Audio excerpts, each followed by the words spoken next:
عالم الغيب والشهادة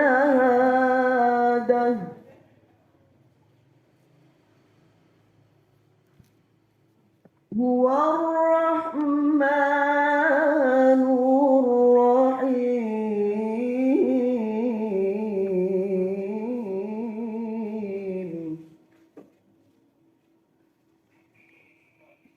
والله الذي لا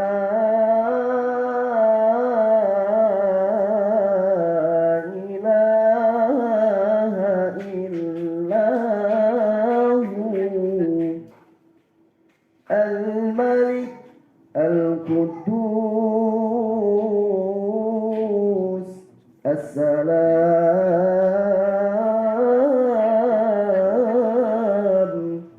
المؤمن المهيمن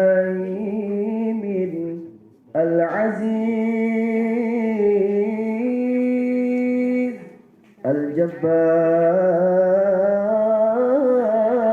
الجبار المتكبر سبحان الله عما يشركون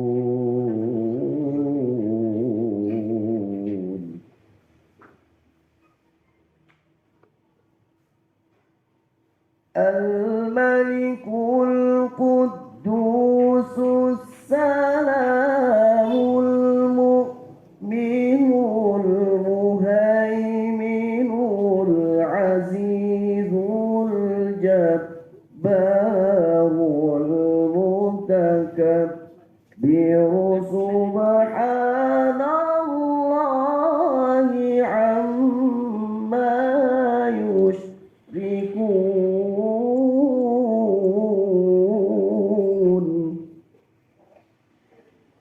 والله الخالق البارئ المصور له الأسماء الحسنى يسبح له ما في السماوات والأرض وهو العزيز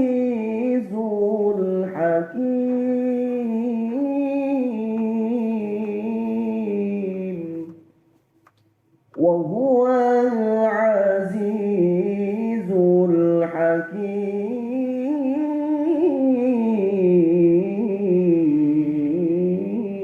الحكيم صدق الله العظيم.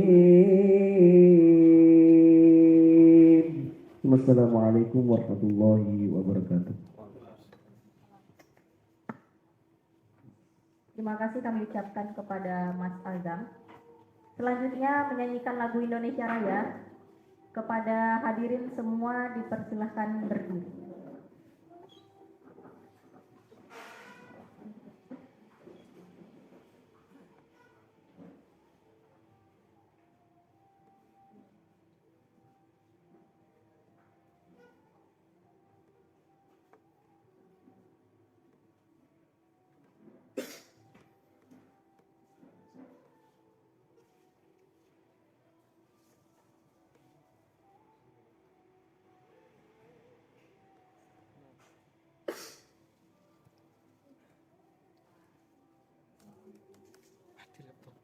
Kenapa? Mati laptop.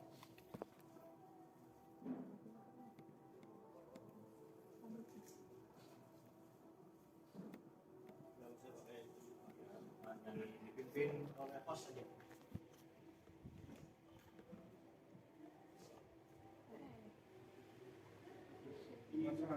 Hiduplah Indonesia Raya.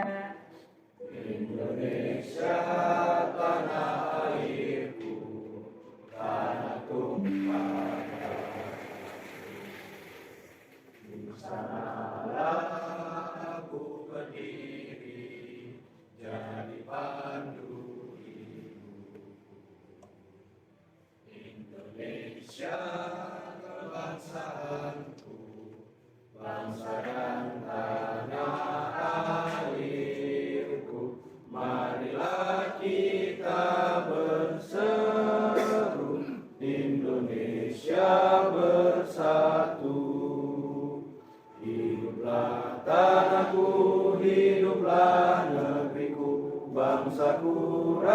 rakyatku semuanya. Bangunlah jiwanya, bangunlah badannya untuk Indonesia Raya. Indonesia Raya, merdeka, merdeka, tanahku, negeriku yang ku cinta. Indonesia Raya, merdeka, merdeka, hiduplah Indonesia Raya. Indonesia Raya, merdeka, merdeka, tanahku, negeriku yang ku cinta. Indonesia Raya, merdeka, merdeka, hiduplah Indonesia Raya. Hadirin persilakan duduk kembali.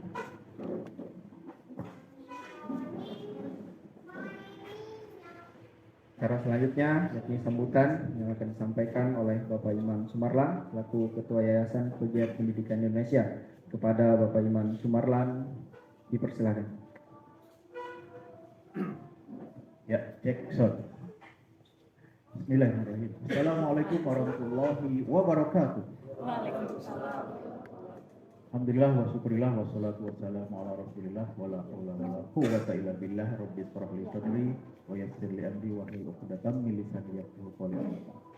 Baik, berbahagia, senang sore hari ini bisa bertatap wajah langsung ya dengan teman-teman semuanya dalam acara yang saya kira cukup penting, yakni bagaimana membincang dan ya sebagai pengayaan ilmu intelektualitas begitu ya, termasuk dalam praktek tentang moderasi yang digagas oleh Pak Haidar Nasir sebagai jalan baru moderasi beragama.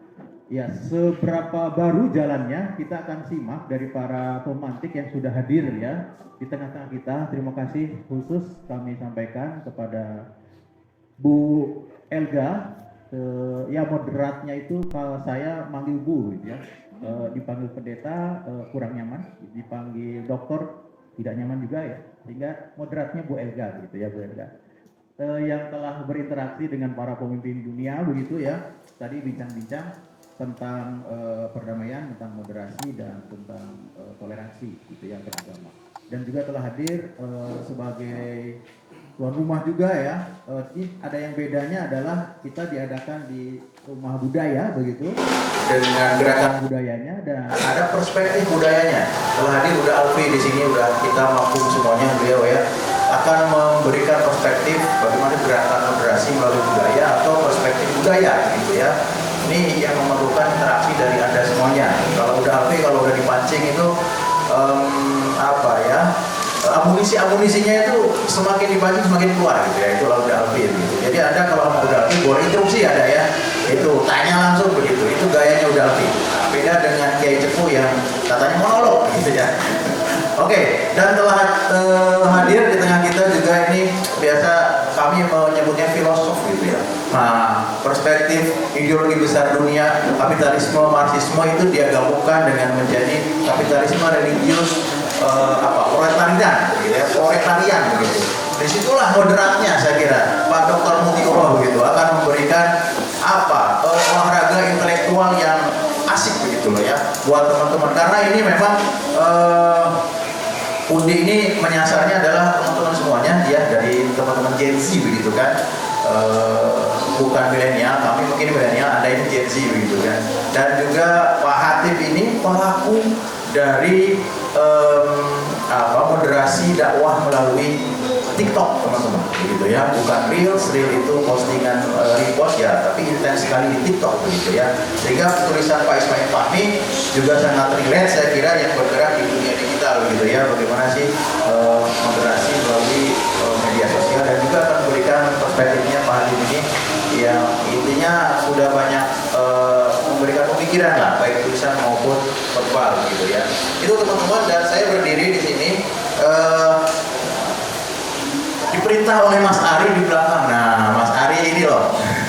Jadi yang kaos-kaos ini ya itulah ya, saya manut masa menyelenggarakan acara tidak menyambut gitu ya. Oke lah kalau gitu ya, sambutan, dan rekan-rekan panitia semuanya harus saya berikan ucapan terima kasih.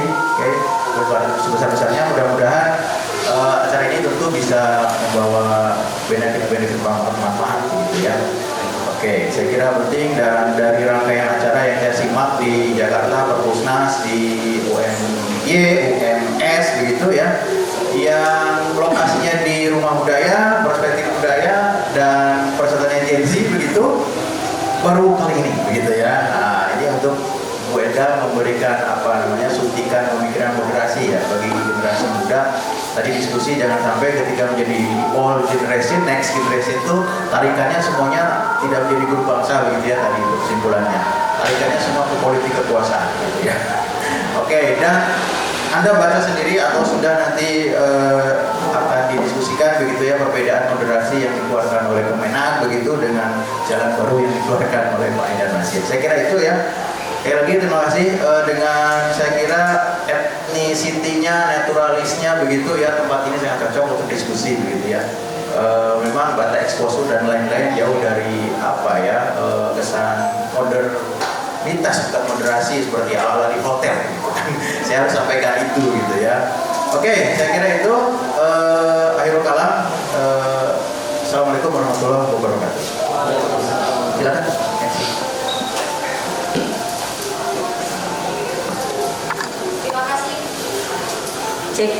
Terima kasih Pak Iman atas sambutannya. Selanjutnya, sebelum mau masuki acara yang paling inti, saya mau kasih pantun dulu. Pantun sore. Talk show sore disambung sorry, salah pantun.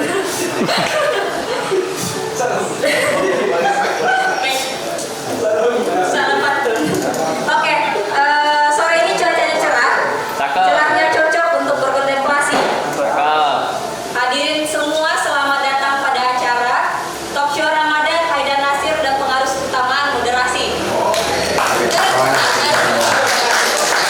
Oke, kita panggil langsung pemateri kita pada kesempatan sore hari ini.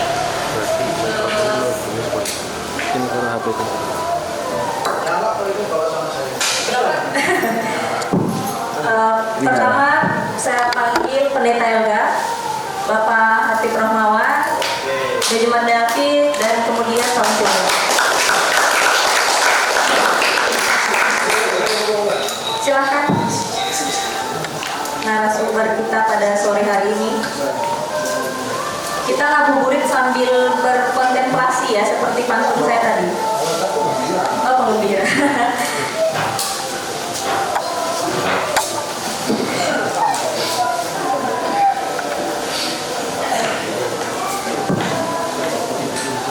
Oke, baik, bismillah. Assalamualaikum warahmatullahi wabarakatuh. Selamat sore teman-teman semuanya. Semoga dalam keadaan sehat. Tema pada sore hari ini terkait talk show adalah Haidar Nasir dan juga pengarus utamaan moderasi beragama, yang bukunya baru saja di-launching beberapa waktu yang lalu. Ini adalah Jalan Baru Moderasi Beragama.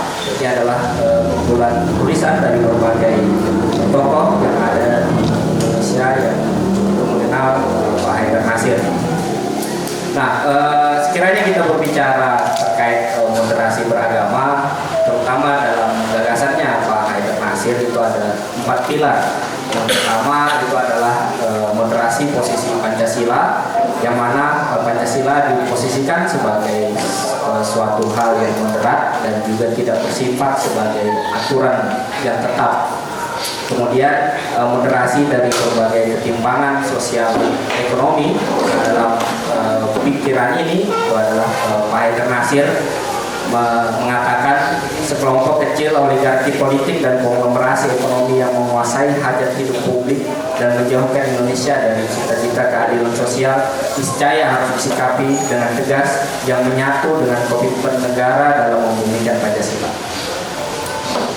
Kemudian di dalam pilar yang ketiga itu adalah jati diri yang terdiri dari jasad lahir dan jiwa batin, kulit dan isi negara dan rakyat Indonesia, serta berbagai dimensi lainnya yang menunjukkan keutuhan dan penyatuan Indonesia sebagai tanah air, bangsa dan negara. Dan pilar yang terakhir yang ada di 4 pilar Haidar Nasir itu adalah moderasi dalam nasionalisme. Nah, tentu ini menjadi sebuah 4 pilar dasar yang menjadi pemikiran Pak Haidar Nasir yang akan kita diskusikan pada sore hari ini bersama Ibu Helga, Pak Jumanil Alfi, kemudian Pak Hatip dan juga Pak Mutiullah. Yang pertama kita coba lihat perspektif dari Pak Hatip Rahmawan selaku selain sebagai dosen Universitas Ahmad Dahlan, beliau juga kalau saya lihat sebagai salah satu influencer di media sosial dan yang mendakwahkan, mensiarkan narasi-narasi moderasi juga salah satunya. Dan tentu sekiranya berbicara mengenai moderasi pasti juga berbicara mengenai Islam wasatiyah yang sangat dikuasai oleh Pak Hatip ya. Mungkin langsung saja kita lihat dan kita dengarkan perspektif moderat, perspektif Islam wasatiyah dari Pak Hatip Rahmawan. Kepada Pak Hatip kami persilahkan.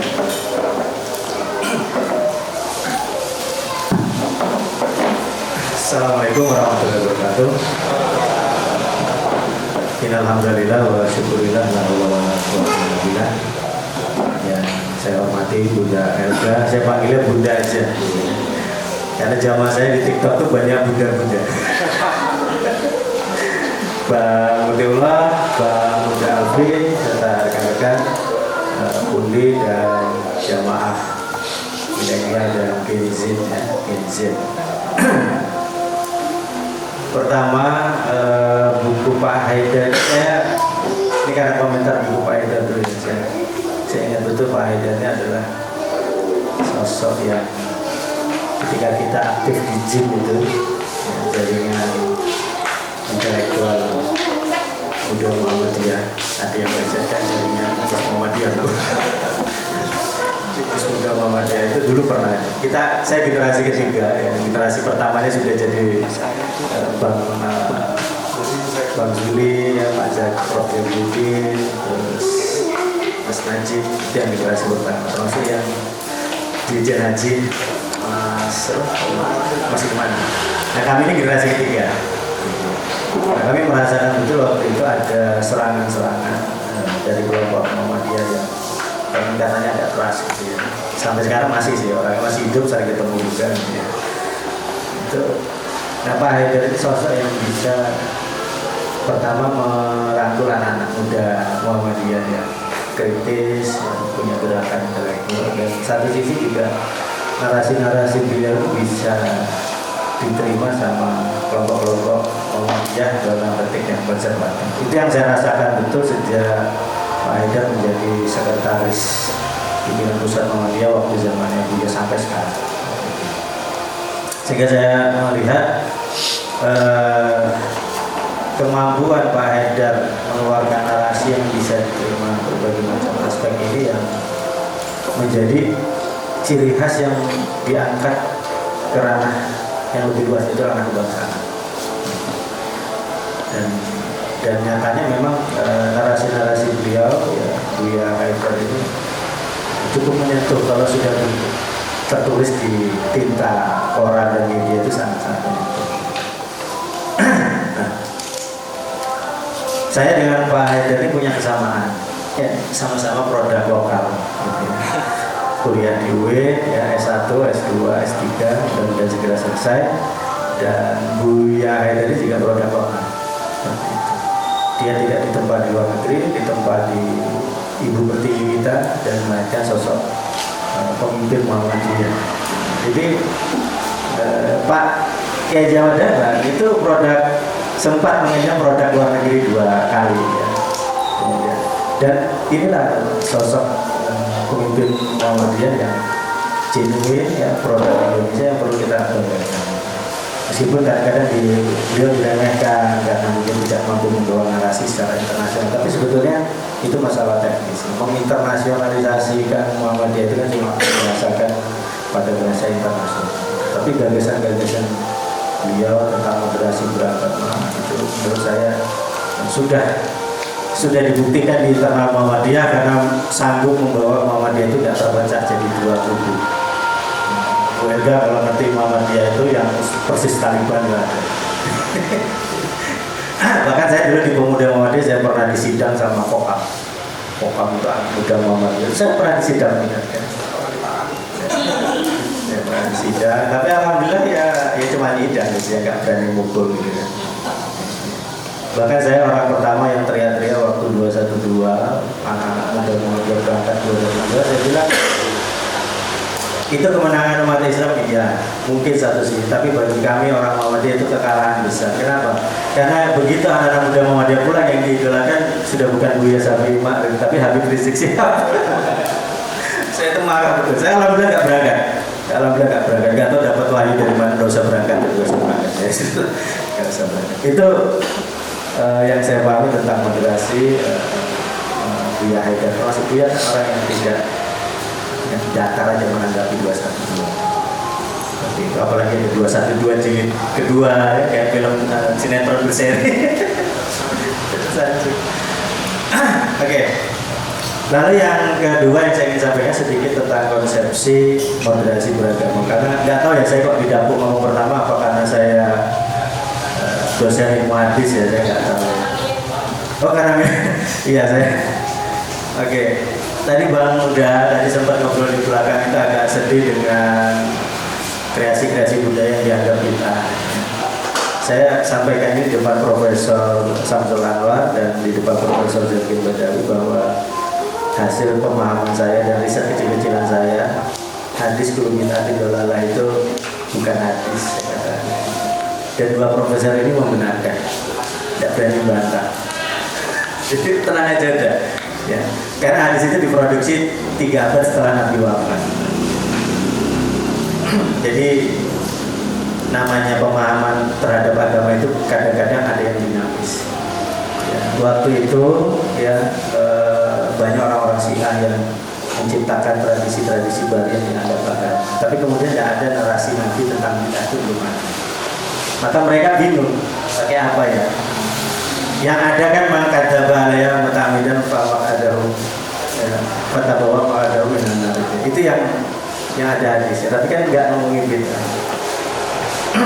Maka kemudian lahir agama.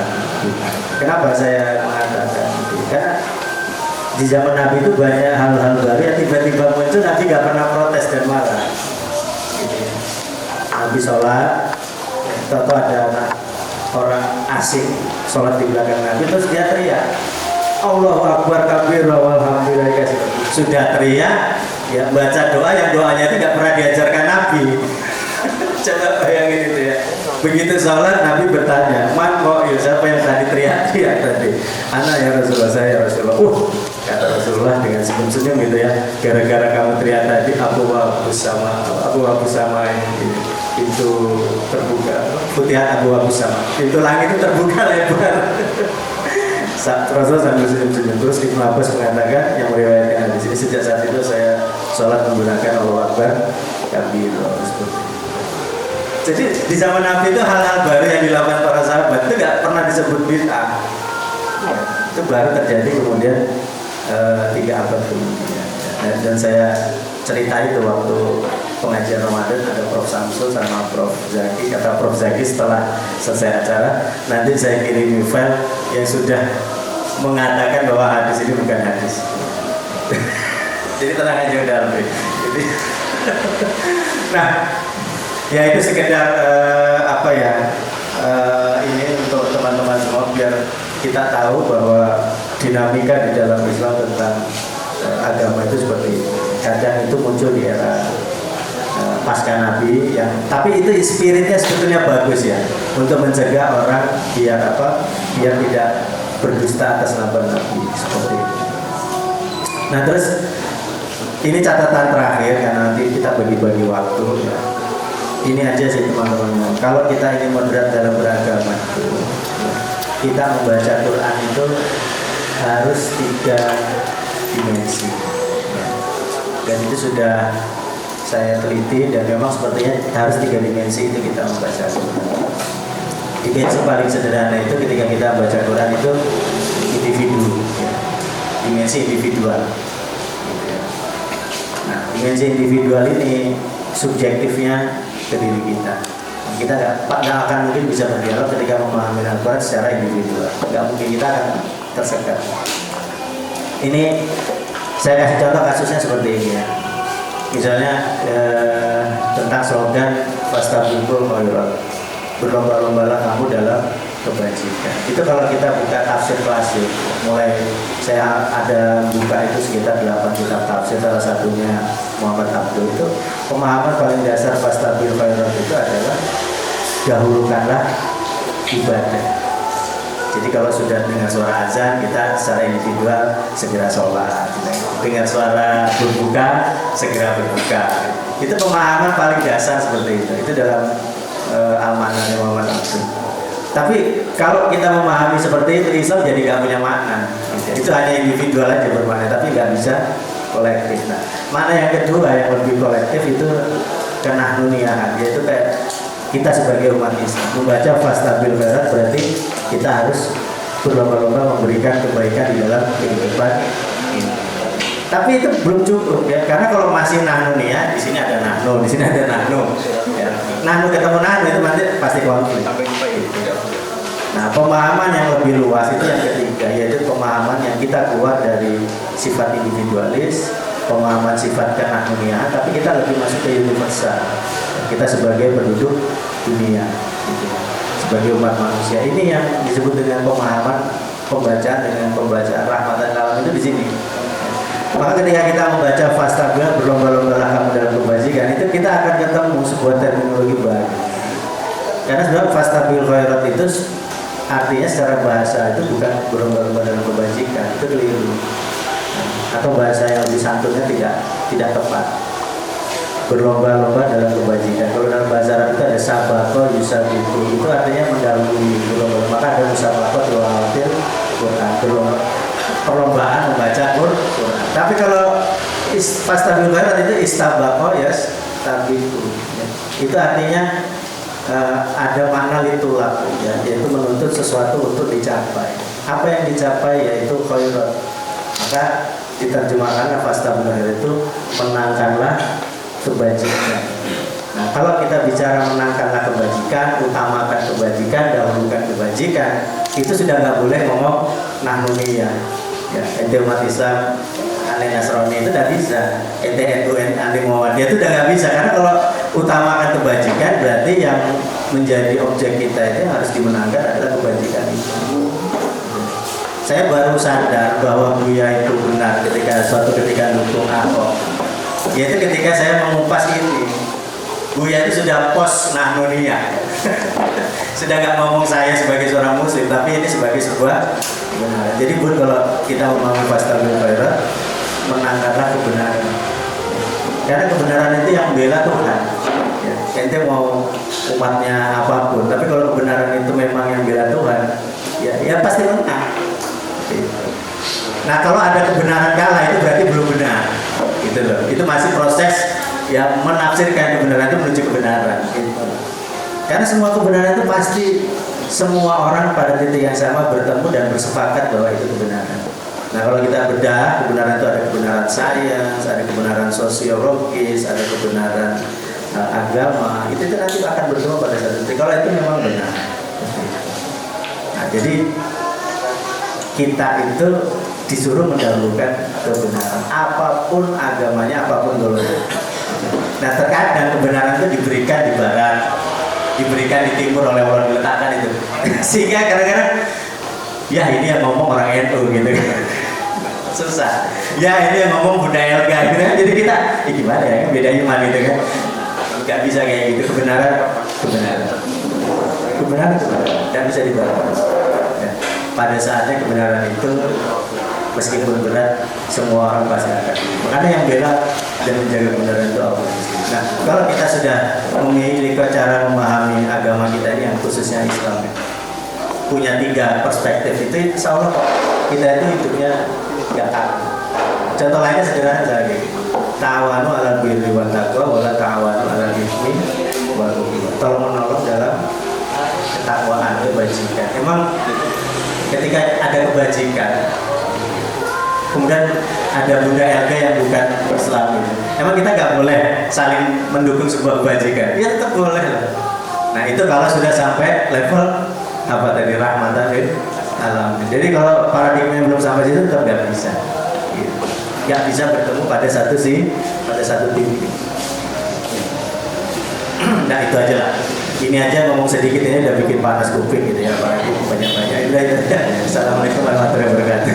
Waalaikumsalam warahmatullahi wabarakatuh. Oke, beri tepuk tangan kepada Aceh. Saya tadi dibisikin sama Uda Alfi kalau urusan gym bikin panas kuping gitu. Oke, kalau kita tadi berbicara dan kita tangkap dari apa yang disampaikan oleh Pak Hatip, setidaknya kalau kita berbicara moderat, setidaknya itu perlu dipahami dalam berbagai dimensi. Kalau saya simpulkan ya, moderasi ini adalah sebuah proses dan salah satu hasilnya itu adalah toleransi. Nah, kemudian kita bergeser ke pembicara selanjutnya, yakni ada Ibu Elga. Nah, kalau yang saya baca dan mungkin teman-teman baca di dalam tulisan yang dipersembahkan Bu Elga di dalam buku Jalan Baru Moderasi Beragama ini, itu sebelum menulis terkait keteladanan kepemimpinan dari Haidar Nasir, Bu Elga bercerita sedikit mengenai pengalaman kehidupan yang sangat toleran sejak kecil yang beliau alami, dan pengalaman-pengalaman tersebut yang mungkin bisa diceritakan ke teman-teman di sini, serta juga bagaimana seorang Ibu Elga melihat keteladanan kepemimpinan dari Pak Haidar Nasir. Mungkin itu kepada Ibu Elga kami persilakan. Mungkin bisa ditambahkan pendeta interfaith tentang interfaith. Baik, ini kalau mau bercerita mulai ya, pengalaman Gorontalo, jadi 60 tahun lalu ya, dari tentu ya, saya sengaja menulis pengalaman saya di Gorontalo di buku ini karena ya memang itu ada di pikiran saya, lalu dalam kaitan dengan kata kunci keteladanan yang setelah saya membaca beberapa tulisan Pak Haidar, itu benar-benar kata kunci. Apalagi kemarin itu kita sedang masuk pemilu ya, mencari seorang pemimpin ini. Saya pikir pas sekali. Nah, saya lahir di Gorontalo, dulu bagian dari Sulawesi Utara, tapi kan sudah menjadi provinsi sendiri. Dan di Gorontalo saat itu memang yang saya tahu hanya Muhammadiyah. Mungkin ada NU ya, karena orang tua saya kenalannya saya tahu NU. Tapi di level kami anak masih SMP, SMA, ya saya tahu hanya Muhammadiyah, karena itu pendidikan di sana dari SD papan nama sekolah Muhammadiyah, rumah sakit, panti asuhan itu Muhammadiyah semua. Nah, sehingga memang saya dari sononya dekat dengan Muhammadiyah. Dan pengalaman itu benar-benar sampai sekarang kami punya WhatsApp group ya, yang SMP, SMA itu semua. Sebelum saya menulis, saya telepon beberapa teman, benar nggak ini? Saya mau konfirmasi waktu dulu itu begini benar nggak? Jangan ingatan saya sudah berbeda. Dan oh iya itu benar. Jadi ya beberapa teman tahu ya apa yang saya tulis. Dan itu benar-benar pengalaman bagi saya ketika, coba bayangkan saya orang Kristen, kami tinggal di Gorontalo yang mayoritas Muslim pada masa itu, dan sampai sekarang juga mayoritas Muslim. Kemudian saya pindah sekolah, kuliah, saya ke Manado yang mayoritas Kristen. Lagi-lagi di sana saya ya di Manado itu kenal Muhammadiyah dan Islam lokal ya, Al-Khairat. Kan di Sulawesi banyak Al-Khairat ya, Sulawesi Tengah, Sulawesi Selatan, hampir semua Sulawesi itu Al-Khairat. Dan ya itu Islam yang saya kenal. Kemudian pindah ke Jogja, udah macam-macam. Dan saya kenal di Jogja setelah bergabung dengan Interfide, ya lembaga yang saya sampai sekarang bekerja di situ, itu figur seperti Gus Dur. Jadi langsung loncat ke sosok Gus Dur gitu. Ya tentu Muhammadiyah juga saya kenal, semakin banyak di Interfide ada Mas Juli Kodir, saya kenal Prof. Hilman Latif juga ya dari sana, dari Interfide. Jadi seperti itu sehingga saya merasa pengenalan saya dengan komunitas yang majemuk itu dan secara khusus Islam, Muhammadiyah dan NU semakin diperkaya di Yogyakarta. Dan di situ juga saya semakin banyak belajar tentang bagaimana memang kita harus kelola perbedaan. Tidak bisa tidak. Kita bilang mayoritas dari segi apapun, tetap kita harus belajar hidup bersama dengan yang berbeda. Dan kita harus proaktif. Karena kalau tidak, nah itu tetap, apalagi dalam diri kita, dalam diri setiap orang itu kan egoisme itu selalu ada. Jadi sudah merasa mayoritas lagi, lalu tidak bergaul dan tidak berusaha bergaul. Dan itu juga saya katakan di kalangan kami. Karena itu kan kemudian kalau kita tidak berusaha bergaul, tahu satu dengan yang lain, nanti lebih banyak di pikiran kita itu stereotip, prasangka, ya, oh Islam itu begitu, memang Islam itu begitu, apa benar? Iya kan? Kan masalah kita seperti itu kan. Misalnya gini, saya bilang agama saya itu benar, ya tentu benar dong. Masa agama yang saya yakini saya bilang tidak benar kan? Iya kan?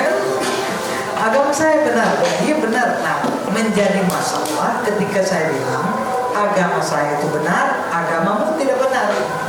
Apalagi sudah pakai STNK ke surga dan neraka kan? Padahal belum ada yang dari sana gitu kan, belum ada yang bolak-balik ke sana. Agama saya masuk surga, agama kalian masuk neraka. Nah, ini yang klaim-klaim seperti itu terjadi karena bukan hanya pemahaman kita yang keliru tentang agama kita yang tadi sudah diuraikan atau lain, tetapi karena kita kurang gaul dengan yang lain, terlalu curiga. Apa benar kalau kita berteman, nanti dia ajak masuk Kristen, nanti dia ajak masuk Islam, iya kan? Jadi ada pemahaman sampai seperti itu, dan itu nyata-nyata. Itu gelombang ketika masa-masa 212, apalagi itu masa-masa itu kan, wah itu mengerikan. Ada bom di mana, ya Islam itu memang begitu, mereka terorisme. Dan udah bilang Islam lagi, Muhammadiyah lagi, iya kan? Karena ada kan periode tertentu di mana Muhammadiyah benar-benar jadi, ya mungkin di periode yang tadi disebut tadi ya. Nah, bagaimana kita bisa mengoreksi itu seperti itu?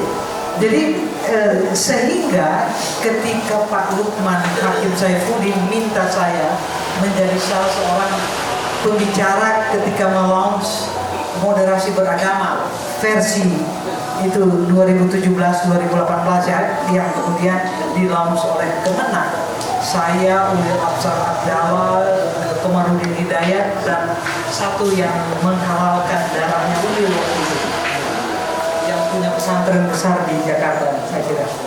Nah, kami sebagai pembicara, saya memberi apresiasi kepada Pak Lukman sebagai pemerintah yang menginisiasi ide ini, yang menurut saya itu pas banget. Moderasi beragama ya, tidak ini tidak itu, maksudnya jangan kanan kiri dan lain-lain, versi itu. Dan menurut saya oke banget gitu. Dan apalagi waktu itu rencana disosialisasikan di kalangan ASN Kementerian Agama, itu rencana pertama ya, yang kemudian berkembang menjadi semua kementerian, sekarang menjadi program semua kementerian. Nah, jujur saja baru kemudian saya baca moderasi beragamanya Pak Haidar ketika saya mencari bacaan-bacaan untuk menulis ini. Salah satu pidato orasinya ketika mendapat anugerah profesor ya 2019 yang lalu.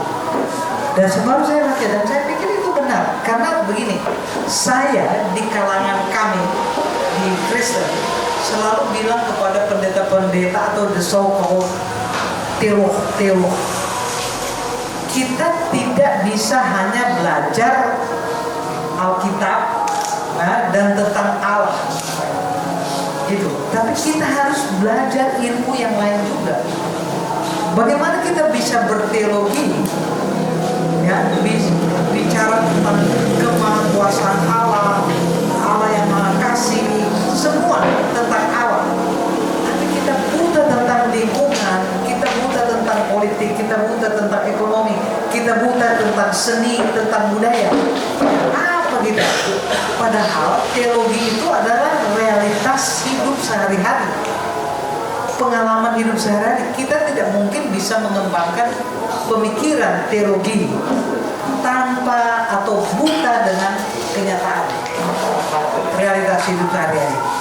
Saya bilang kalau pendeta-pendeta, teolog-teolog cuma yaitu baca buku, ahli-ahli teolog ini, teolog itu, tentu tidak salah ya, tapi ngerti nggak konteks di mana kita berada? Konteks dalam arti yang utuh ya. Nah, saya senang dengan pemikiran Pak Haidar. Bagi saya, wah ini dia harus seperti itu kita. Moderasi beragama itu bukan hanya soal agama, dan beragama itu kan bukan hanya karena kita bisa Al-Quran, bisa Alkitab, bisa sembahyang, bisa apa, tidak kan? Tapi ya praktek hidup sehari-hari. Nah, menurut saya, ya saya senang ini banyak orang muda, kita harus ke sana. Kita harus ke sana. Tidak bisanya 100% soal yang kita mengerti yang namanya agama. Gitu. Tapi betul-betul kehidupan yang utuh. Seperti itu. Saya kira itu aja dulu, nanti sebentar. Oke, terima kasih banyak pendeta. Saya beberapa memiliki beberapa catatan bahwa semua agama itu harus proaktif, utamanya untuk nilai kemanusiaan mungkin ya pendeta. Kalau di Islam ada ibadah dan muamalah, sehingga yang kita membaca Al-Quran tadi tidak hanya sebagai ibadah, tapi di Islam juga diajarkan untuk muamalah, untuk melihat lingkungan sekitar dan lain sebagainya. Nah, selanjutnya kita akan beralih ke Bapak Mutiullah tentang pandangan Pak Haidar mengenai moderasi Pancasila, dan kemudian bagaimana sih Pak pandangannya mungkin secara filosofis ya, karena Pak Muti adalah seorang filsuf katanya gitu ya. Oke, kita akan membahas mengenai moderasi keagamaan dan keindonesiaan. Nah, bagaimana secara pandang UIN mungkin secara kemenak gitu ya, dan ataukah berbeda dengan cara pandang Prof. Haidar Nasir dalam memandang moderasi dan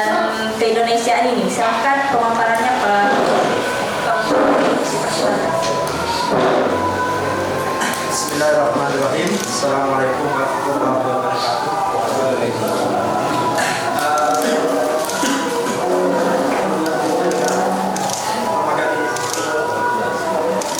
Ya, sudah lama dengan video, selalu bersama dengan fakta saya.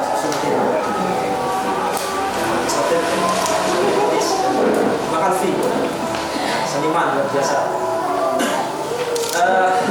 Ngomong tentang Haidar Nasir, ada dua yang saya ingin komentar tentang Haidar Nasir.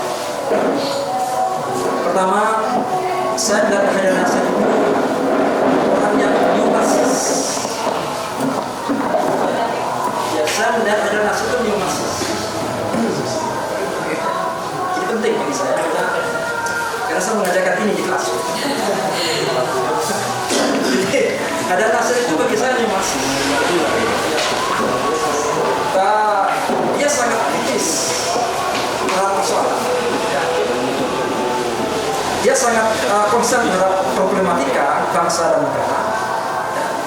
Tapi solusinya tidak seperti yang dibayangkan oleh kaum komunis atau Marxis ortodoks. Solusinya bagi Haidar Nasir adalah peran intelektual. Ya, kita ini, Anda ini, yang hadir saat ini, itu memiliki peran yang sangat strategis untuk melakukan perubahan. Jadi sama dengan neo-Marxis yang lainnya, dan saya senang sekali dengan Haidar Nasir, ya, karena beliau sering mengutip pemikir-pemikir yang saya kutipan saya sama dengan beliau. Habermas, Poin. filsuf Jerman yang sangat luar biasa. Ya, nah apa yang terjadi bahwa Haidar Nasir mengatakan bahwa perubahan itu tidak bisa komplit. Tidak bisa perubahan itu tidak juga dibawa oleh orang-orang biasa-biasa. Perubahan itu pasti dimulai dari kaum intelektual. Perubahan itu pasti dimulai dari orang yang cerdik pandai. Tetapi orang yang cerdik pandai itu tidak cukup. Harus dibekali dengan apa?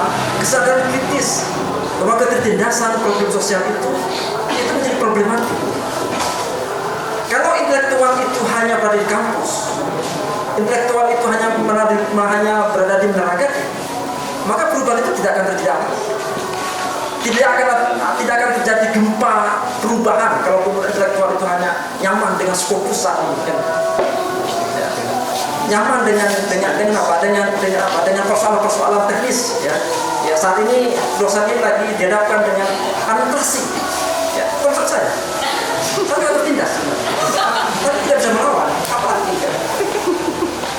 Nah, artinya apa? Bahwa intelektual itu harus terjun, harus berada di tengah-tengah kaum tertindas, harus ada di tengah-tengah orang-orang yang mustadafin. Dan itu bisa dibuktikan oleh Haidar Nasir, dan itu bisa juga dibuktikan oleh Muhammadiyah sebagai sumber. Jadi kalau menurut saya bahwa kalau kita bicara moderasi beragama, ya, saya setuju dengan Haidar Nasir bahwa moderasi beragama itu tidak perlu diteriakan, tapi dipraktekkan. Dan itu sudah dilaksanakan oleh Muhammadiyah sebenarnya. Sebenarnya contohnya kayak J.J. Madahlan, ya, ketika muktamar kongres tahun 21 mengundang Alimin itu kan tokoh PKI diundang ke kongres. Kalau saat ini diundang ke muktamar, apakah liberal? Ya? Apakah terbuka pada waktu itu? Ya saat ini aja kemudian orang-orang Muhammadiyah sebagian yang kemudian agak tertutup kan gitu. Ya. Padahal Muhammadiyah kalau itu sangat dan termasuk juga di dalam amal pendidikan Muhammadiyah. Ya. Muhammadiyah mendirikan sekolah itu tidak menjadikan orang Muhammadiyah menjadi Muhammadiyah dan tidak juga menjadikan non Muslim menjadi Muslim, tidak. Dan itu bisa dibuktikan di dalam beberapa tempat-tempat di daerah-daerah. Betapa kemudian interaksi Muhammadiyah dengan umat itu sangat kuat. Nah ini bagi saya sebenarnya Haidar Nasir itu selalu mengatakan bahwa moderasi beragama itu ya tidak bertindakan, tapi dibuktikan. Dan pembuktian itu tidak hanya bertindak saya Pancasila, saya cinta NKRI, tapi pembuktian itu dalam bentuk kegiatan, tindakan nyata. Nah ini bagi saya sebenarnya Haidar Nasir. Kemudian yang kedua tentang moderasi beragama. saya jelas bahwa saya orang ini, ya, Fakultas Usuluddin dan Pendidikan Islam, Prodi Filsafat, ya. Nah, tempatnya yang kemudian moderasi beragama harus digaungkan. Yang saya sendiri pun juga menolak memang untuk moderasi beragama itu. Ya. Kenapa moderasi beragama saya tolak lah berarti? Ya. Orang Indonesia tuh gak usah diajari tentang moderasi beragama. Tidak usah diajari tentang moderasi beragama. Sudah rukun dari itu. Mau apa lagi kita ini? Ya. Coba saya tanya ketika konflik Ambon, kemudian ada dosen saya yang dari dosen saya dari Ambon. Ya, tak tanya, Bang, siapa yang menang dalam perang itu? Gak ada yang menang. Kita hancur betul, gak ada yang bisa. Sebenarnya betul, gak ada. Kami itu biasa saling harmoni. Jadi bagi saya, ya, sebagai saya, ya, moderasi beragama itu lah ruhnya Indonesia itu. Moderasi beragama itu ruhnya Pancasila. Jadi, ya, saya setuju sedikit dengan moderasi beragama, tapi saat ini moderasi beragama termasuk konten di Kemenag menjadi tafsir monolitik saat ini. Ya, saat ini coba Anda perhatikan di Kemenag, tempat saya pikirkan, ya, terjadi tafsir monolitik terhadap moderasi beragama. Ya. Dan yang kemudian jadi kalau kemudian Anda tidak punya moderasi beragama, berarti Anda menjadi radikal. Kan? Dan ini yang kemudian menjadi semakin orang agak risau dengan moderasi beragama. Ya. Padahal pada prinsipnya moderasi agama itu adalah ruh kehidupan nafas, ya. Nafas yang kita hadapi. Dan kita tidak ada persoalan dengan perbedaan agama. Kita juga tidak ada persoalan perbedaan suku, ya. Etnis, ras, tidak ada persoalan. Nah, oleh karena itu teman-teman, ya, bagi saya moderasi beragama itu kakinya ada pada penguatan ekonomi. Dan ini yang kemudian tidak pernah dilakukan oleh Kemenag. Tempat saya bekerja, bicara tentang tahiyat atau bicara tentang ayat, bicara tentang hadis, tapi mana penguatan moderasi beragama itu? Saya ekonomi tidak ada. Bagi saya bullshit omong kosong bicara moderasi beragama kalau tanpa mendasar pada ekonomi. Sampai saat ini saya masih sedikit. Kalau ekonomi itu yang menggerakkan sejarah. Ya, salah satu penelitian saya di tahun 2015, ya, yang didanai oleh Kemenag itu sendiri tentang moderasi beragama di Ganjuran. Ya. Di Ganjuran ini kan di Ganjuran bawah itu.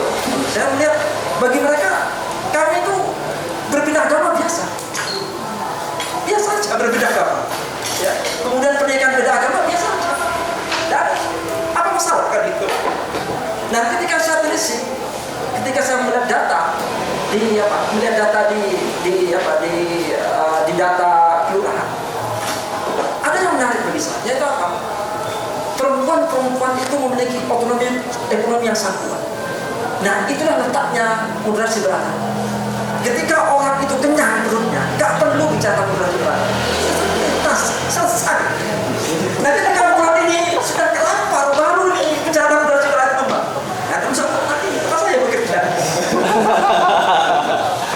Ya makanya ya saya menjadi nggak usah bicara moderasi beragama lah itu saya. Karena pada prinsipnya hidup itu jalan kita.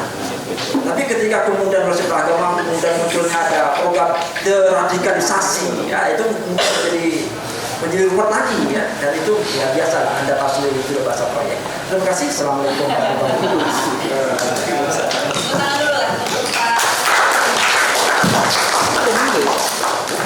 Oke, tadi menarik ya. Ada sebenarnya di sosial ekonomi itu dibahas oleh Pak Haidar juga di salah satu pilar moderasi beragama beliau.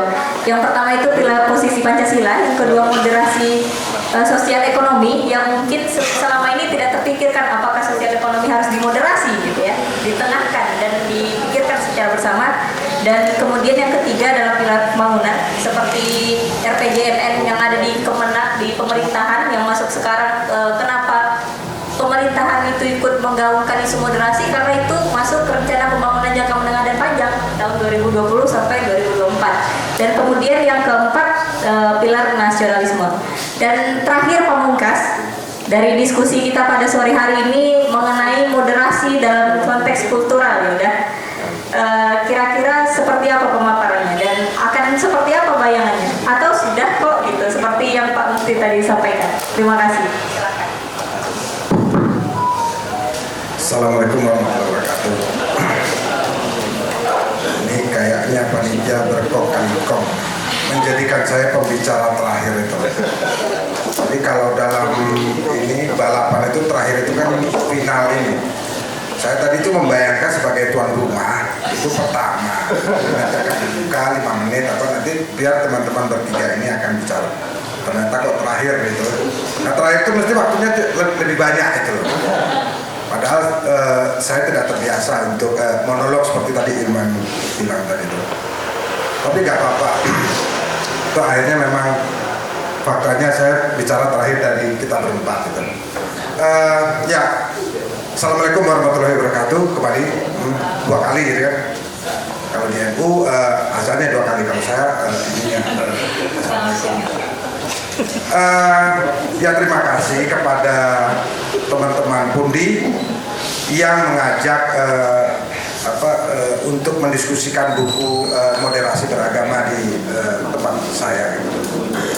Tadi sempat juga ngobrol-ngobrol dan saya senang akhirnya anak-anak Muhammadiyah mau berkebudayaan, mau datang ke ruang budaya.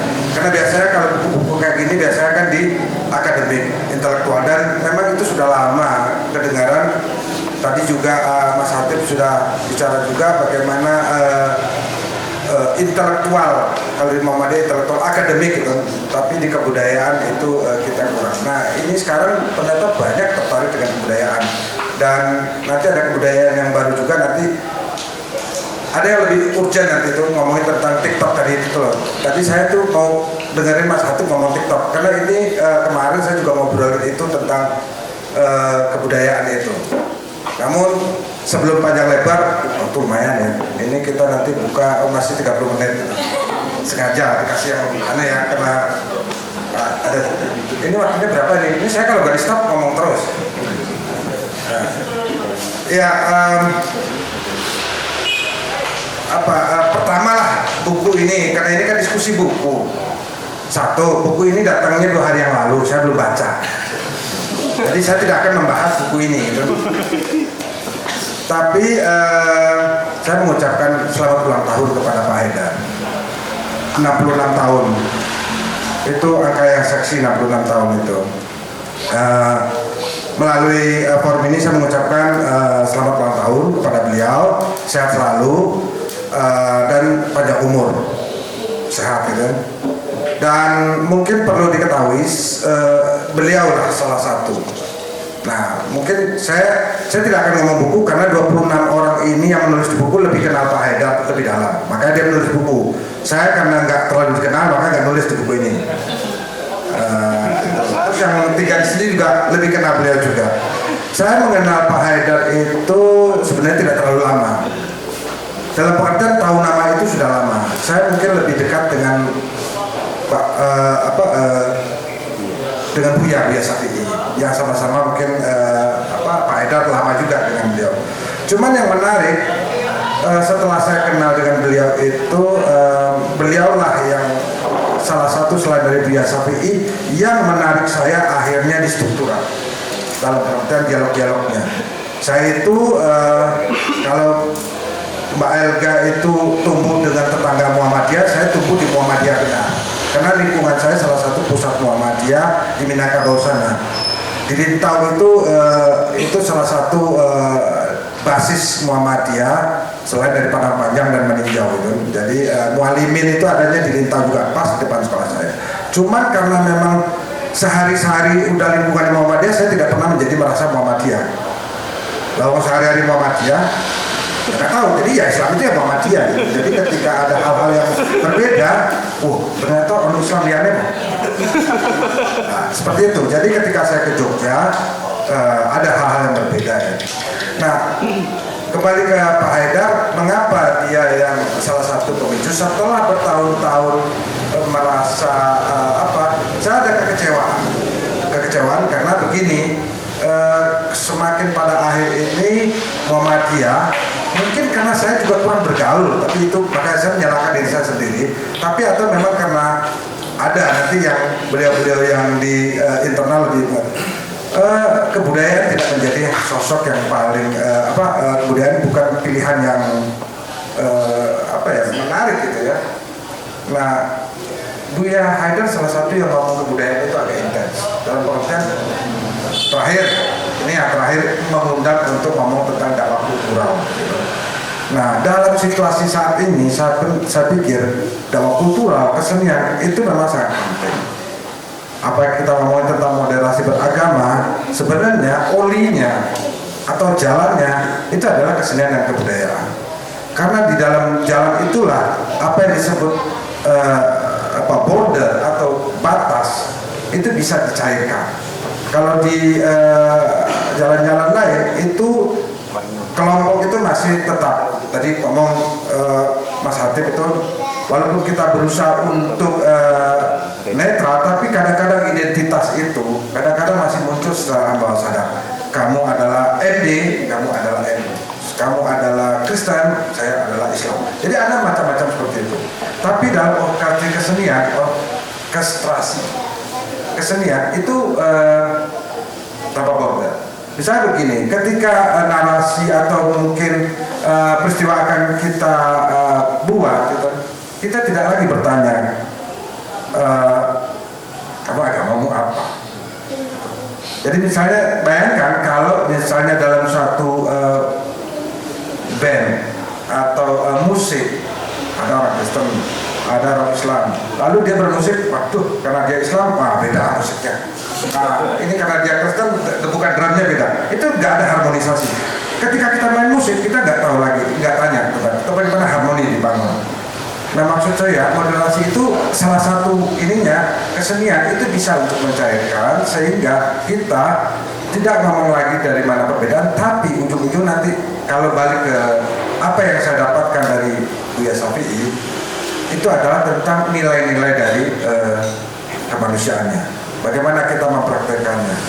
Nah, ya saya itu hanya dipesankan dan akhirnya saya mau ke struktural dan sekarang di LSB itu walaupun sudah telat, saya sudah separuh abad lebih kan, tapi mencoba lagi untuk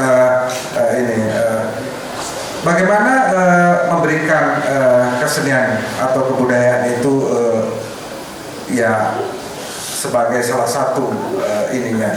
Dan tadi sempat diterangkan Mas Imam TikTok, nanti kita bisa ngobrolin tentang TikTok ya. Itu saya tertarik sekali karena gerakan kebudayaan itu ini yang sedang saya coba juga narasikan di Lembaga Seni Budaya tempat saya sekarang berkumpul. Kesenian dan kebudayaan tidak hanya tentang mengulik-ulik masa lalu gitu ya, tapi juga ada masa saat ini dan masa depan yang bisa kita proyeksikan gitu, dan bisa kita garap.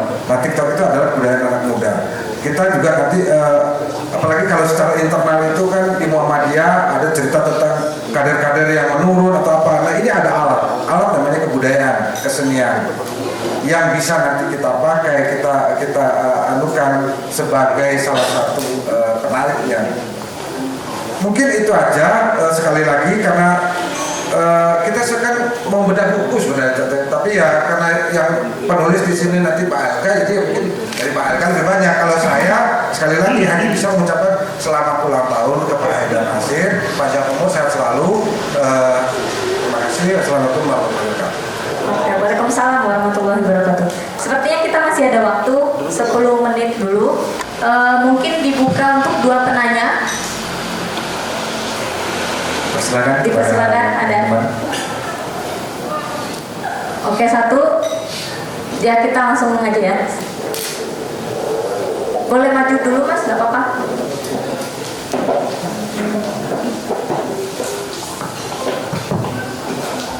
Oke, selamat sore. Assalamualaikum warahmatullahi wabarakatuh. Salam warahmatullahi Shalom buat Bu Elga. Karena kalau Bu Elga menyampaikan tadi, Bu Elga adalah seorang Kristen yang hidup di lingkungan Islam. Saya sebaliknya seorang Muslim yang hidup di lingkungan Kristen. Kita tetanggaan provinsi Bu Elga. Saya di Sulawesi Utara, di Mall Almomondo. Iya, dekat itu dari Gorontalo. Sebenarnya pertanyaan ini saya saya tujukan kepada Uda Alfi. Mohon maaf ya Uda Alfi. Benar yang paling panjang itu. Karena tadi ngobrolnya singkat, mungkin saya merasa kurang puas gitu akan pemaparan dari Uda Alfi. Saya juga sebelum datang ke sini nonton beberapa video, terutama podcast dari Putut Ea Mojok. Nah di situ saya sudah dapat sedikit bayangan tentang Uda Alfi yang juga diceritakan kembali tadi. Ya nggak tahu Islam, nggak tahu Muhammadiyah, tapi setelah di Jogja baru tahu oh ternyata saya Muhammadiyah gitu. Melakukan praktik-praktik Muhammadiyah. Nah pertanyaan saya ada dua sebenarnya Uda Alfi. Yang pertama cukup mendasar bagaimana Muhammadiyah itu memandang seni dan budaya, baik itu sebagai sarana dakwah, media dakwah, atau untuk sebagai sarana mengekspresikan diri. Nah untuk aspek yang kedua itu apakah ada batasan-batasan tertentu sebagai seorang Muhammadiyah untuk mengekspresikan diri melalui seni dan budaya? Dan pertanyaan kedua saya, tentu sebagai seniman Uda Alfi tahu ya tentang aliran seni di tahun 60-70-an, ada Lekra dan Manikebu gitu ya. Nah perdebatan panjang tentang Lekra dan Manikebu itu atau versus Manikebu itu sebenarnya letak posisi seniman Muhammadiyah atau orang-orang Muhammadiyah yang seniman itu di mana pada waktu itu? Apakah emang pada waktu itu seniman-seniman Muhammadiyah atau Muhammadiyah itu kering akan seni dan budaya atau seperti apa? Terima kasih. Silakan Uda Alfi dijawab.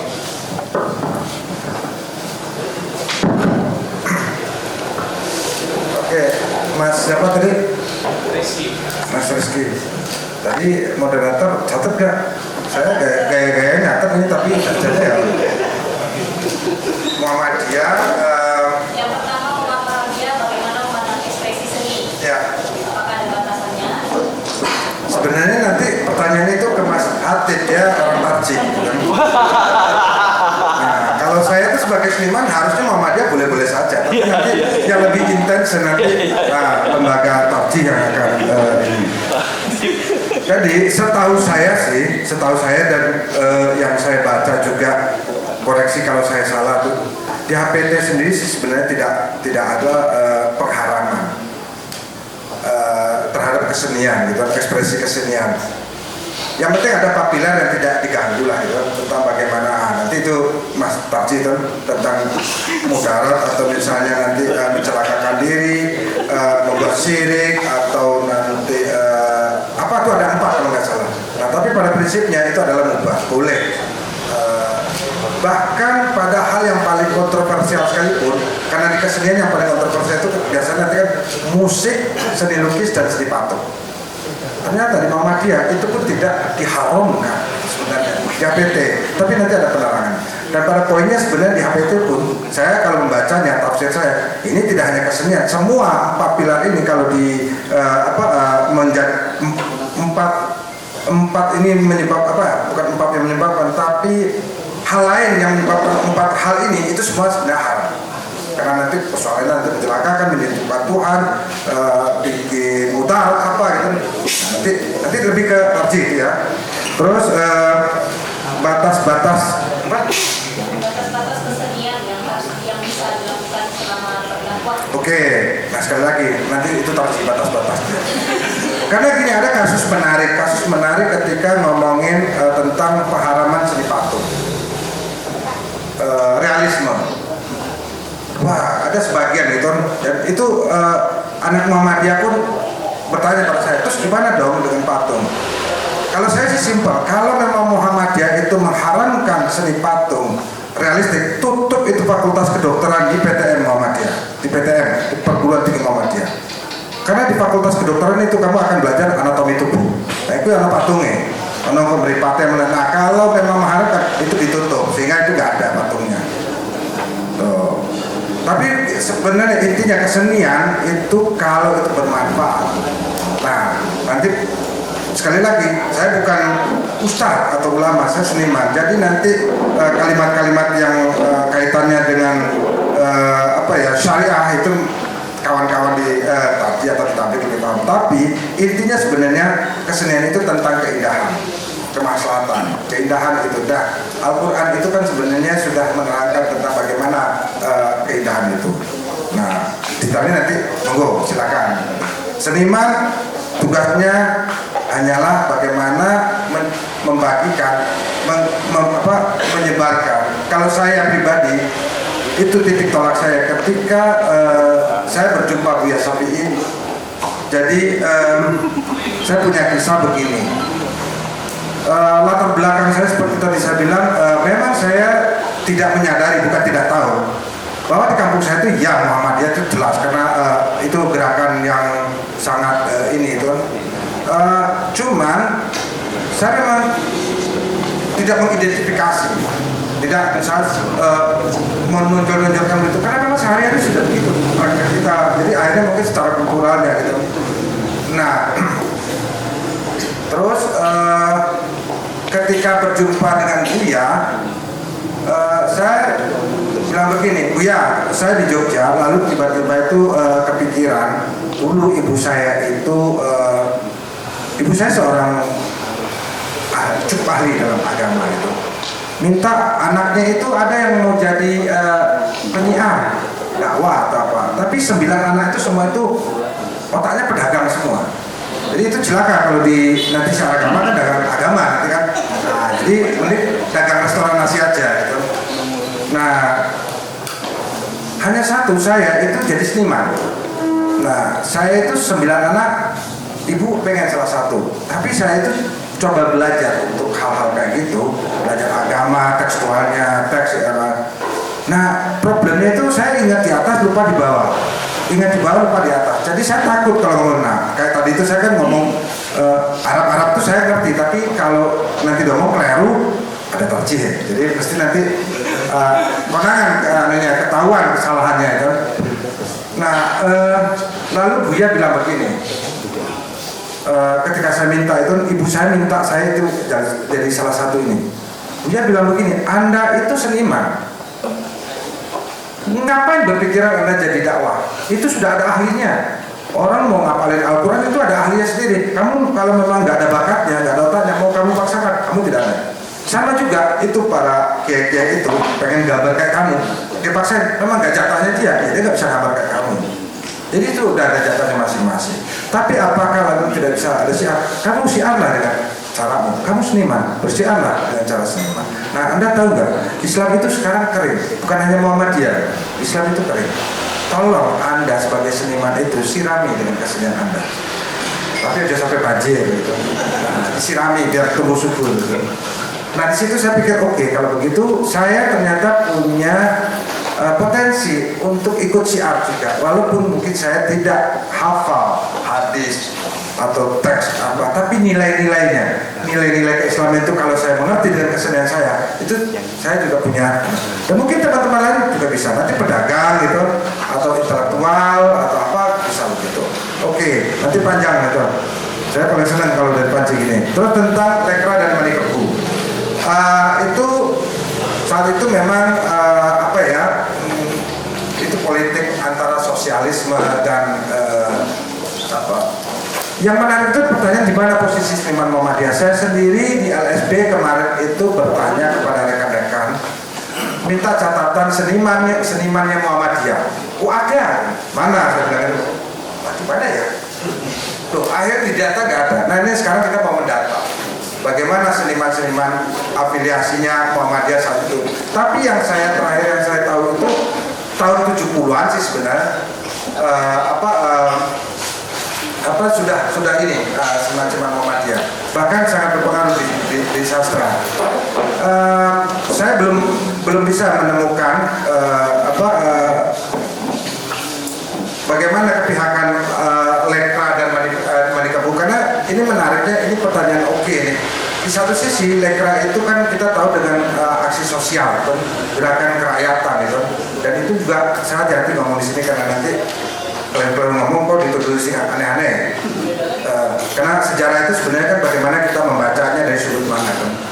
Dan manikebu, lekra manikebu, kalau kita bayangkan Muhammadiyah itu di antara tengah-tengah, wasatiyah lah itu. Jadi atau keduanya, sekali itu identik dengan moderat, kebudayaan, kebebasan berpikir, manifesto kebudayaan itu, dan diserang oleh Lekra sebagai agen barat. Lekra itu sebagai orang sosialis, agen-agen komunis. Tapi menariknya praktek Muhammadiyah itu ada sosialisnya dan ada moderatnya. Jadi jangan-jangan di kedua itu ada seniman Muhammadiyahnya. Tapi nanti kita cek bersama ininya, posisinya itu. Mungkin itu ya kira-kira. Kayaknya kurang sekali. Cuman memang yang bisa saya lakukan itu nanti mungkin Mas Latif tadi yang masalah jadi lebih sahih gitu.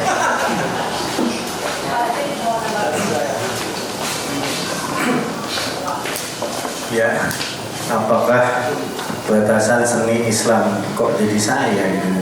Saya enggak konsen di sini. Teman-teman semua, enggak segala sesuatu itu harus dihukum secara fikih. Capek kalau kita menghukumi segala sesuatunya dengan pendekatan fikih. Gitu.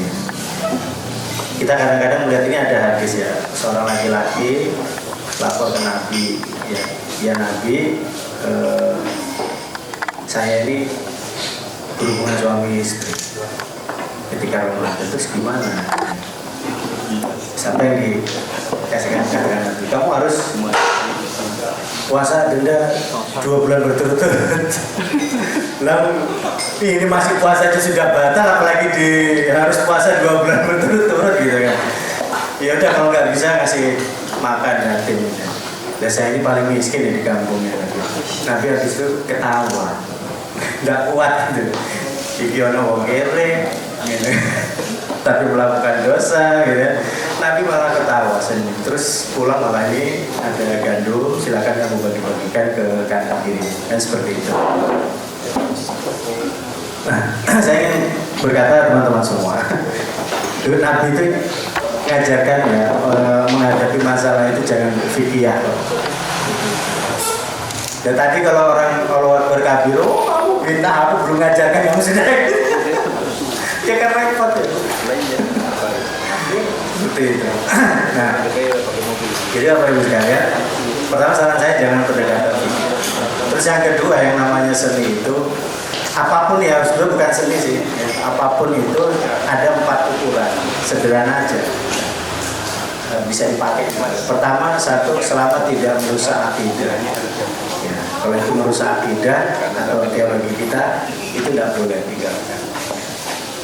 Misalnya kita nonton film kartun, ya, terus gara-gara film kartun itu kita menganggap film kartun itu sebagai Tuhan misalnya. Itu sudah nggak boleh. Tapi kan tidak mungkin kayak gitu ya. Pokoknya intinya selama itu aman dari akidah. Oke, yang kedua dia merusak akhlak enggak? Gitu.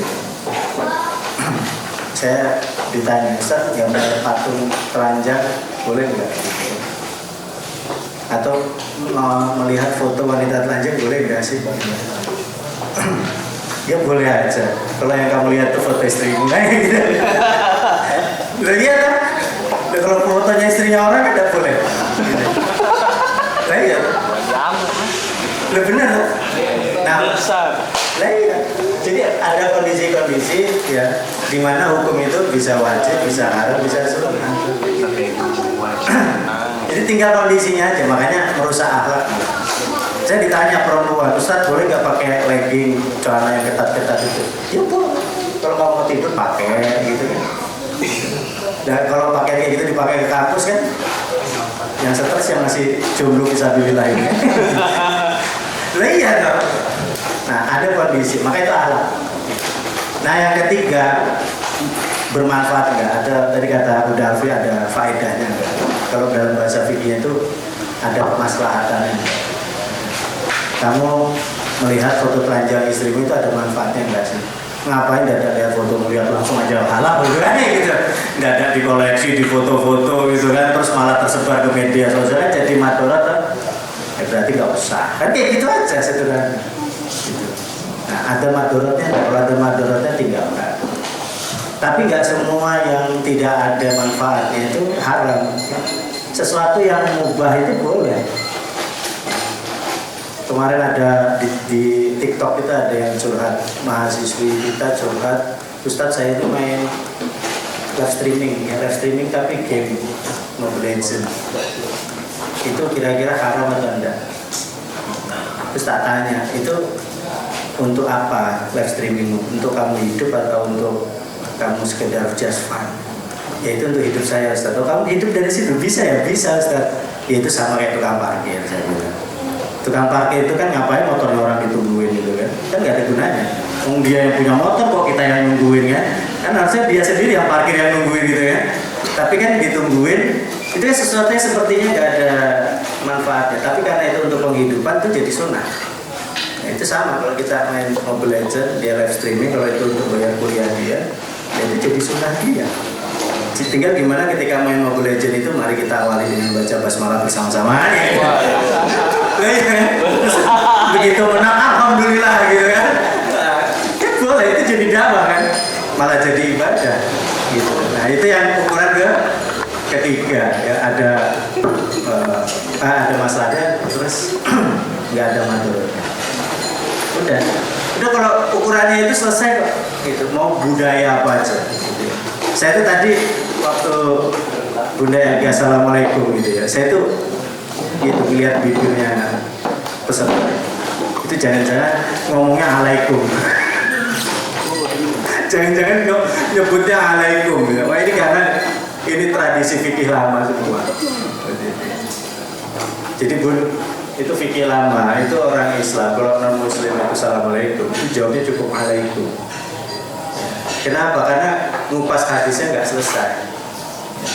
Padahal di hadis itu ya, Nabi itu dihina. Ada orang Yahudi lewat, lihat Nabi dihina. Kata orang Yahudi, assalamualaikum. Kalau bahasa Jawanya modar gitu ya. Aisyah yang melihat itu ngomel-ngomel sama Nabi, ya Nabi, gitu. Kamu kok diem aja sih dihina kayak gitu. Terus Nabi mengatakan kepada Aisyah, mahlah ya Aisyah, gitu. Sabar-sabarlah Aisyah. Jadi Allah itu, Nabi kan jawabnya cuma alaikum. Waktu dihina modar gue, alaikum gue wae. Tapi Nabi gak mengucapkan kalimat yang buruk. Nah, Aisyah marah-marah, ngomel. Aisyah malah yang dasar laknatullah gitu, Yahudi kayak gitu malah Aisyah. Terus Nabi narik Aisyah, mahlah ya Aisyah, sabar. Nah, kita buka dulu ya. Tapi ini terakhir, kalimat terakhir. Sebetulnya ya, Hamka mengatakan itu konteksnya Nabi dihina, Nabi tidak menghina. Nah kalau ada orang non-muslim mengucapkan salam sempurna, minimal itu kita membalasnya setara. Jangan sombong, cuma ngomong alaikum. Ini sombong banget ya. Begitu saja. Assalamualaikum warahmatullahi wabarakatuh. Terima kasih Pak Atif. Ini berbuka dulu ya. Berbuka dulu. Nanti kita lanjut masih penandatangan.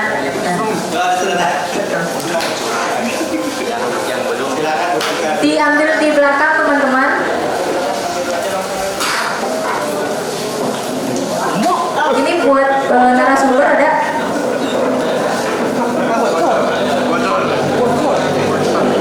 Rame alhamdulillah udah.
Dia. Mau nih ngarep gue anyar. HP Mas Dery.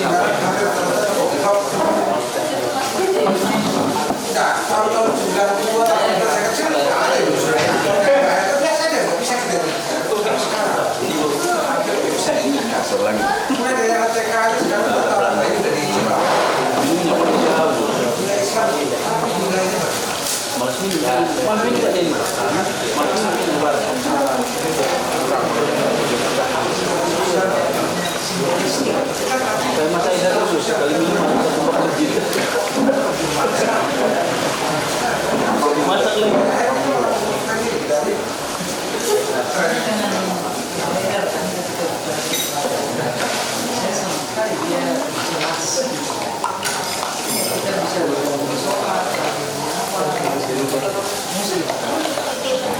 Kita lanjut dulu ya sebentar.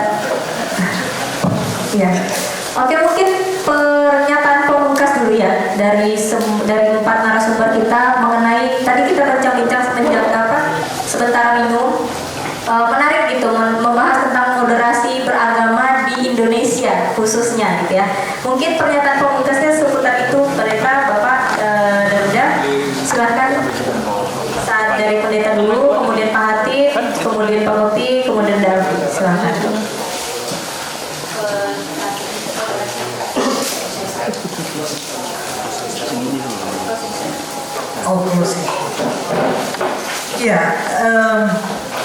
Ya, saya setuju yang disampaikan tadi. Sebenarnya kita ini kalau atau gini, apa gunanya selalu kita sebut kita punya dasar Pancasila, kita punya konstitusi.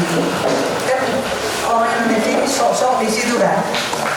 Makanya bangga ini Pancasila. Jadi otomatis seolah-olah memang otomatis kita tidak ada masalah lagi soal perbedaan. Gitu. Nah, tapi realitasnya itu masih ada persoalan.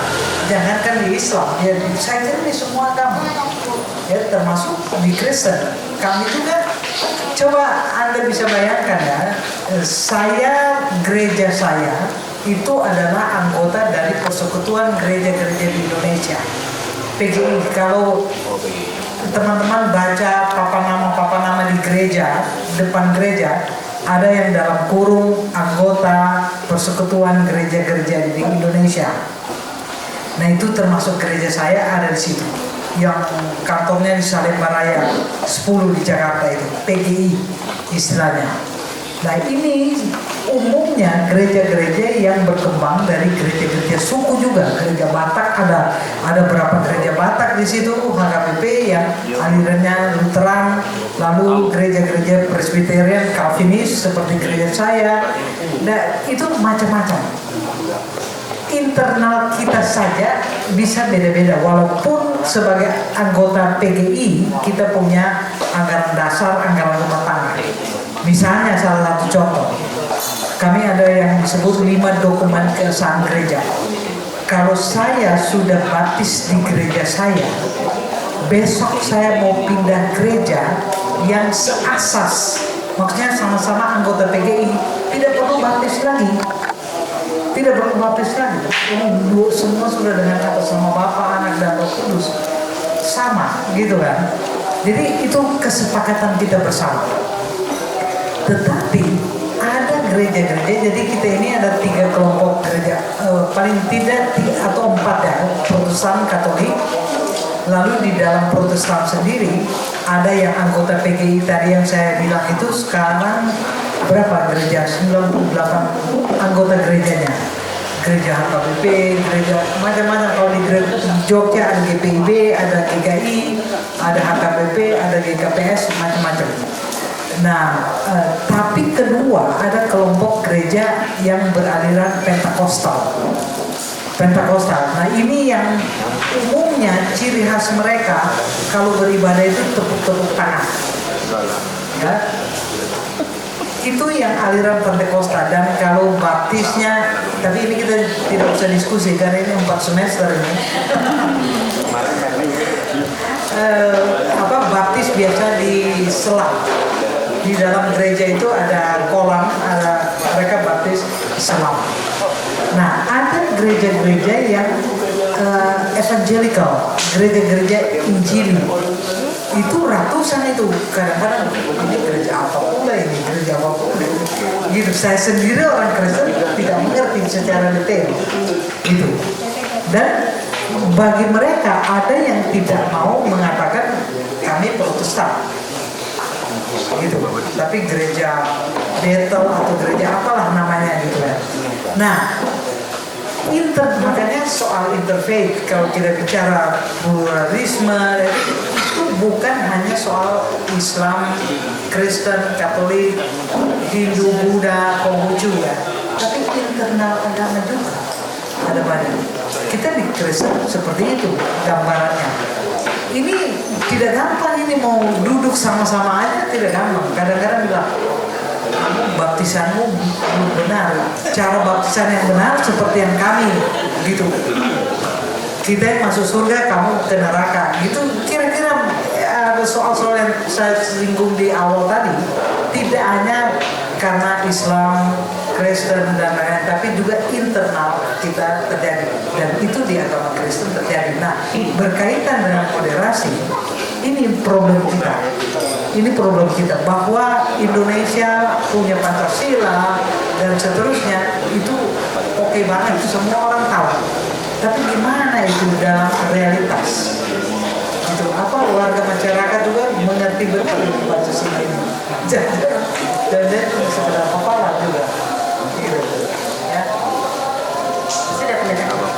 Terima kasih banyak. Silakan Pak Hati. Ya, sedikit Bapak hadirin semua, teman-teman semua. Ibu saya itu satu-satunya Islam di keluarga. Ibunya ibu Nasrani, adiknya ibu itu 4 Nasrani. Jadi saya sepupunya Kristen. Pengalaman menarik saya adalah saya itu kalau hari Minggu diminta nenek saya itu ngantar ke gereja. Jadi bun saya kalau Minggu ngantar saya gereja, habis itu dia pulang sama saya. Kebetulan nenek itu tinggal serumah dengan saya. Jadi kalau puasa ini saya ingat betul, tapi sudah almarhum, sudah meninggal. Itu kalau ibu saya telat bangunnya, yang bangunin nenek saya. Sahur. Itu nanti pagi habis subuh, ibu saya ngaji, mbak saya itu baca Alkitab di sampingnya. Itu terjadi di keluarga saya. Yang kedua, teman-teman, saya itu dipesantrenkan sama orang tua saya. Yang menarik dalam tradisi keluarga saya adalah sebelum saya kalau pulang liburan, sebelum saya balik ke pesantren itu suruh pamit sama bulit-bulit saya dan pak-paknya saya yang Nasrani. Pamit sama bulikmu. Nanti pamit itu boleh ngasih nasihat, sing lek ngaji ning pondok sing bener, sing pinter gitu ya. Nanti habis itu dikasih amplop ya 50.000. Saya seneng saya. Tapi teman-teman semua, sebetulnya ibu saya ini mengamalkan sebuah ayat Al-Quran, wasohib huma fid dunya ma'rufan. Jadi ada seorang Muslim ya, curhat kepada Nabi, ya Nabi, keluarga saya, orang tua saya ini masih beragama ini menurut kaum musyrikin. Terus gimana? Apa yang dikatakan Nabi? Wasohib huma fid dunya ma'rufan. Bergaulah selama bapak, ibumu, saudaramu itu masih manusia loh ya, maka berbuat baiklah kepada mereka. Jadi kita ini selama kita masih manusia, selama orang lain itu beda suku, beda agama itu masih manusia, maka dengan mereka kita harus wasohib huma fid dunya. Udah kuncinya itu aja. Kalau mau berat itu anggaplah orang lain itu manusia. Kalau dia bukan manusia, kita bolehlah tidak bersikap ma'ruf, tidak humanis, tidak apa-apa. Tapi selama itu manusia yang kita hadapi, berbeda agama dan berbeda apapun, maka ma'ruf kepada mereka itu sebuah perintah Islam. Mungkin dari Assalamualaikum warahmatullahi wabarakatuh. Selanjutnya closing statement dari Pak Mutiolo. Ya teman-teman, jadi bagi saya agama itu menjadi penting kalau kemudian agama itu menerima. Dan satu manfaat itu adalah pemasaran ekonomi. Jadi kalau kita mau bicara moderasi beragama tanpa pemasaran ekonomi, maka teman-teman Anda generasi milenial dan saya generasi milenial dan Anda generasi milenial, maka itu alat produksi, kebun ekonomi, betas sumber ekonomi, kuasai baru kita bicara agama, baru kita bicara tauhid. Ya kalau kita masih belum bicara ekonomi, belum bicara tauhid, jomplang, susah, dan itu berat ya, dan itu bisa menjadi menjual agama nanti. Nah ini saya penting ya, dan itu menjadi besar dari Muhammadiyah ya. Dan itu juga menjadi kata kunci dalam pemikiran Yasir Ma'arif ya. Saya mengatakan bahwa di abad pertama Muhammad yang mampu mengisi otak para Indonesia dengan ilmu, mengisi hati dengan iman, maka saatnya di abad kedua Muhammad yang mampu mengisi orang Indonesia dengan makan. Nah, ini jangan main-main dong makan ya teman-teman. Kita krisis pangan. Serius kita krisis pangan. Hari ini 17.000. Nanti kalau Anda berbelanja bisa 40.000 beras. Gak main-main. Saya mengatakan begitu di mahasiswa saya di Pusaka. Jangan pernah sebagai Anda jadikan. Anda yang menghadapi krisis pangan, termasuk saya, termasuk keluarga saya, gitu. Serius. Maka yang penting lanjut ekonomi, sumber ekonomi. Saya masih sedikit. Terima kasih. Assalamualaikum. Dan yang terakhir, closing statement dari Alfi di persidangan. Ya, kalau saya sih merangkum saja. Jadi sudah ada 3 closing statement yang menarik semua. Tapi ini pesannya kembali lagi ke bukunya Pak Haidar dan sosok Buya Haidar. Jadi yang ini apalagi teman-teman di sini yang generasi muda ini, Pak Haidar itu saya ingat waktu Muktamar di Solo mengatakan bahwa pengurusan besok itu apalagi yang kedepan ini nanti akan diisi oleh generasi milenial dan generasi Z. Nah, bagaimana nanti tantangannya ke depan perserikatan? Saya membayangkan kumpulan ini mungkin suatu saat 5 atau 10 tahun lagi ada di struktural atau di nah, bagaimana tantangannya kalian menghadapi atau menjalankan kepengurusan besok? Kebudayaan, kalau saya kembali lagi sebagai seniman, kebudayaan itu adalah salah satu jalan dari penguasaan ekonomi ya. Kebudayaan itu sebagai alatnya, karena sekali lagi kebudayaan dan kesenian bukan hanya pada produknya, tapi bagaimana sebenarnya ilmu pengetahuan di sana bisa kita praktekkan untuk menjalankannya itu. Kalian sebagai anak muda punya tantangan, punya alat, punya sekarang dengan batas-batas. Kalau dulu mungkin generasi milenial atau di atasnya generasi saya yang saringan filternya banyak, tapi sekarang dengan sumber-sumber yang terbuka lebar dengan dunia digital ini, kemudahan dan tantangannya itu berimbang. Kemudahan banyak didapat tapi tantangan. Jadi masa depan di tangan kalian. Baik, kita beri aplaus untuk narasumber pada sore hari ini. Lewat beberapa diskusi yang telah kita lewati bersama, bahwa perlu kita pahami bahwa sikap moderat bukan dimaknai secara pasif. Moderasi beragama menuntut kita untuk membuka dialog sebagai langkah awal yang konkret guna menggelar sintesa tanpa sengketa. Terlepas dari berbagai perbedaan pandangan mengenai keberagaman, masih banyak persimpangan sebagai titik temu dalam menjaga kebinekaan. Sekian dari kami. Setelah ini akan dilanjut prosesi penandatanganan buku dari Jalan Baru Moderasi Beragama oleh keempat narasumber. Pada Ibu Elga, Pak Hatib, Pak Mujawar, dan juga Pak Alfi.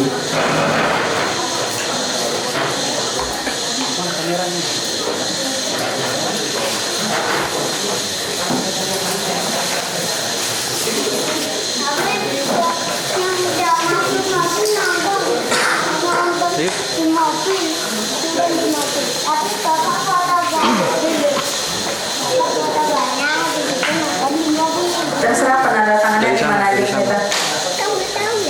Di tengah boleh, di samping boleh, di depan juga boleh. Ya.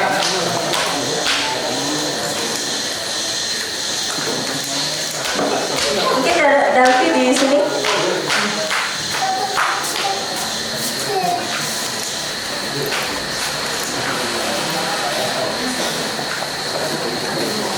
Dilanjut penandatangan Pak Mufti, mungkin diberi nama pendeta.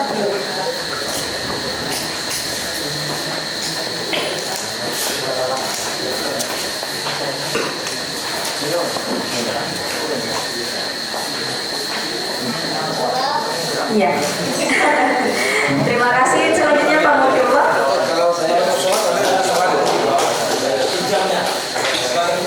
Oke, di jamnya sebagai perubahan ya. Oke Pak, siap. Ini Mustarafin apa Borjuis Pak?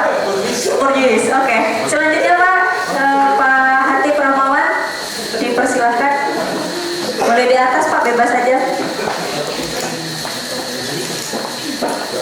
Silahkan Dalvi terakhir.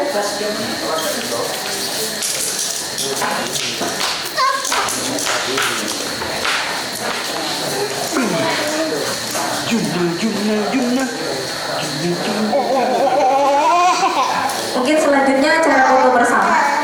Di sini ada perwakilan pundi. Partip sekaligus kan. Mas Ari mau maju?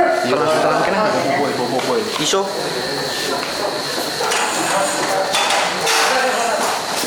Ikut. Bajunya Mas. Sama ini Mas. Ini masuk frame semua. Fotografer udah. Nih ya. Satu, dua, tiga. 1, 2, 3. Lagi ganti gaya. 1, 2, 3. Kali lagi 1, 2, 3. Kita simbol moderasi seperti apa ya? Oke, terima kasih banyak pemateri pada kesempatan sore hari ini. Jika teman-teman ingin sholat ada di bawah sama di samping. Ambil berbuka. Saya sambil berdiri saja menutup acara ini. Terima kasih atas kehadiran teman-teman. Terima kasih atas kontribusinya pada sore sampai berbuka kali ini. Kita tutup acara kita dengan membaca tahmid Alhamdulillahirabbil alamin dan doa kafaratul majlis. Paling air putih ngono. Air putih kalau ngono. Setelah ini mungkin ada yang diskusi dengan narasumber, dipersilakan. Kemudian jika ada yang mau sholat